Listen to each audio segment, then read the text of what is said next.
Korang ni betul-betul mudah diperbodohkan kan? Korang lah yang itu hari hadir dalam himpunan Sumut Nusantara dekat Stadium Axiata tu. Korang lah. Sebab apa? Anwar Ibrahim cakap tu, kau pun menjerit. Wah, seronok.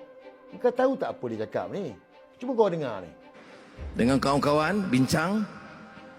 Dengan Sani, Nadir dan kawan-kawan, wakil. Macam mana strategi nak sampai ke Mesir. Pecah tembok Rafah. Takbir! Takbir! Seronok kan? Nak pecahkan tembok Rafah. Kita dengar apa semangat. Kau tahu tak Anwar tengah buat kerja untuk siapa ni? Kau orang faham tak faham ni?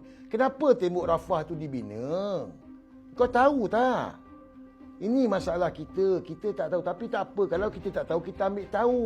Tapi bila Anwar bercakap, jangan percayalah. Dia ni baru Israel. Guys, Israel tu memang dia tak nak tembok Rafah tu. Dan kalau tembok Rafah tu pecah, rakyat Gaza keluar, mudahlah kerja Israel nak ambil Gaza. Inilah masalah yang ramai kita tak tahu. Bila Anwar bercakap, oh PMX terbaik, dialah terpaling Palestin, dialah penau. Bang, Anwar bukan buat kerja untuk rakyat Gaza. Dia buat kerja untuk Israel. Jangan percaya apa saya cakap. Fikirlah, pergi carilah jawapan dia. Fikir-fikirkan. Assalamualaikum.